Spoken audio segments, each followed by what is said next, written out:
Angel, saya dari Prodi Sastra Jepang dengan NIM 16222000026. Kali ini saya akan membahas tentang Strategies of Business Relationship Management. Oke, yang pertama kita akan membahas tentang Strategic Task of Business Relationship Management.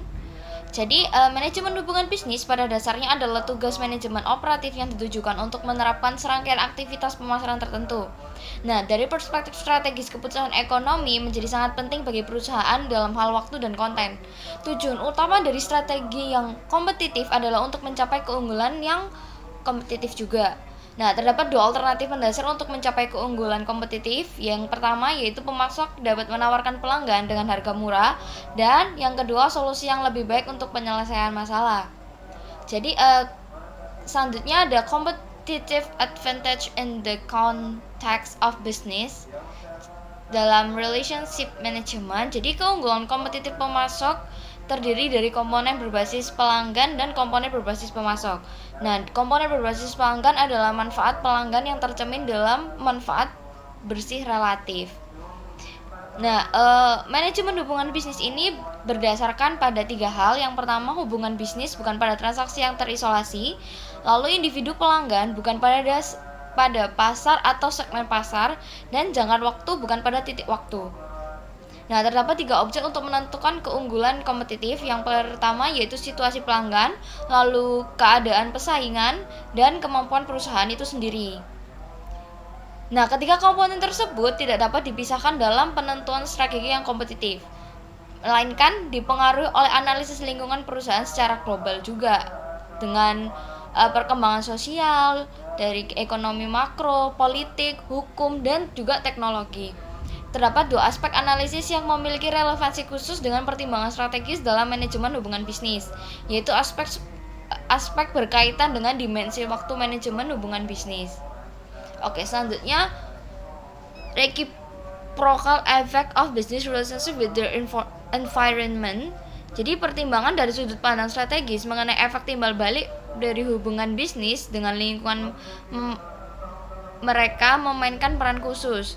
Nah, tapi kalau dari sisi lain, di lingkungan makro juga dapat menjadi faktor, misalnya perkembangan sosial, politik, hukum, ekonomi, atau teknologi.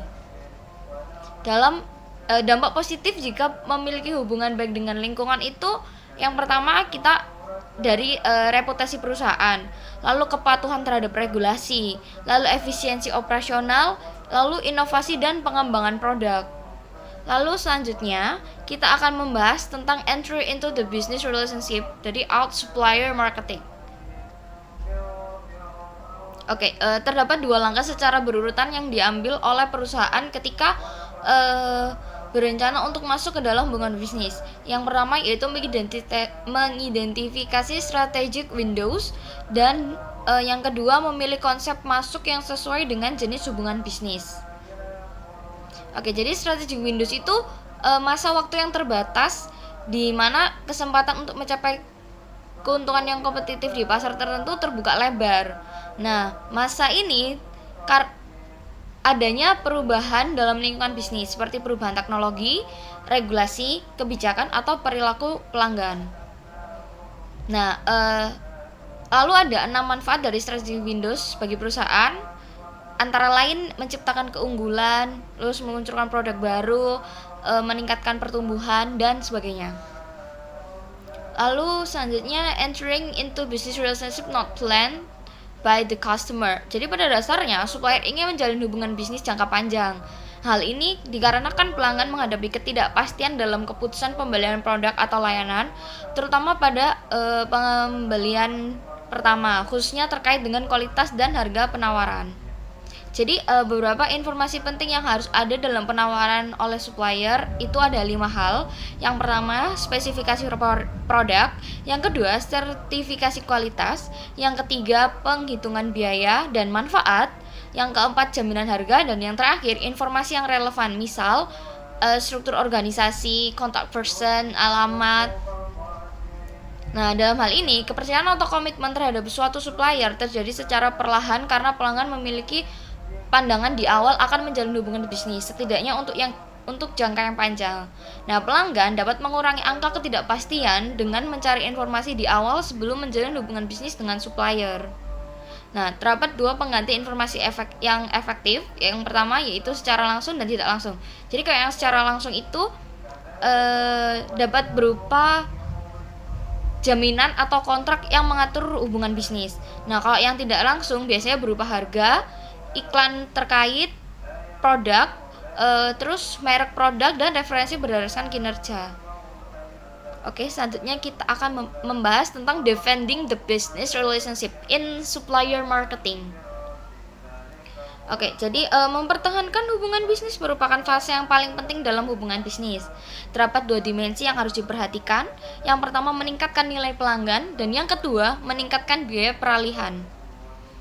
Jadi faktor yang meningkatkan nilai hubung itu ada 3. Yang pertama peningkatan penawaran inti, yang kedua peningkatan proses pengadaan dan interaksi, dan yang ketiga peningkatan operasi pelanggan. Jadi peningkatan penawaran ini merujuk pada upaya meningkatkan kualitas atau kuantitas dari suatu yang dianggap inti atau fundamental dalam suatu konteks tertentu. Contohnya peningkatan restoran dapat meningkatkan kualitas makanan. Nah, kuantitas menu makanan dan minuman. Oke, selanjutnya improvement of the procurement and interaction process itu merujuk pada upaya untuk meningkatkan efisiensi dan efektivitas dalam membeli atau mengakuisisi produk dan jasa. Contoh, mengadopsi teknologi yang tepat, memperkuat jaringan supplier, menyederhanakan proses pengadaan, dan meningkatkan komunikasi. Nah, lalu selanjutnya ada enhancement operation of customers, itu merujuk pada berbagai upaya untuk meningkatkan pengalaman pelanggan dalam berinteraksi dengan perusahaan. Contohnya memperbaiki sistem dukungan pelanggan, meningkatkan kualitas produk dan layanan, menyediakan pelatihan terhadap staf karyawan, meningkatkan transparansi dan keamanan. Lalu selanjutnya increasing customers switching cost, yaitu biaya peralihan pelanggan, di mana dimensi loyalitas yang pada tingkat tertentu memaksa pelanggan untuk tetap menjalin hubungan bisnis dengan supplier. Oke, selanjutnya kita membahas tentang termination of business relationship by the supplier, exit management. Jadi beberapa alasan pelanggan untuk mengakhiri hubungan bisnis itu ada 4. Yang pertama nilai pelanggan, yang kedua perilaku pelanggan, yang ketiga kebutuhan pelanggan, dan yang terakhir tawaran menggiurkan dari pesaing. Oke, kalau dari pandangan business relationship and the corporate network, terdapat 2 faktor yang harus diperhatikan. Yang pertama, pengaruh antara hubungan bisnis yang kompetitif dan pengaruh dari peserta jaringan dalam hubungan bisnis. Lalu bagian handling parallel business relationship, 3 rangkaian masalah saat memeriksa hubungan bisnis paralel, yaitu memprioritaskan pelanggan, lalu perlindungan nilai khusus hubungan bisnis, lalu keputusan tentang salah satu atau hubungan bisnis. Tapi kalau di value creation through collaboration, yaitu jaringan mitra memiliki 2 fungsi utama. Yang pertama berdampak terhadap kapasitas inovasi perusahaan dan memengaruhi kemampuan pemasok untuk menjalin hubungan bisnis di pasar yang baru. Oke, selanjutnya ada partnership for innovation. Jadi kemitraan yang berfokus pada inovasi dimaksudkan untuk memperkuat hubungan pelanggan yang sudah ada. Oke, jadi yang terakhir yaitu partnership for marketing access.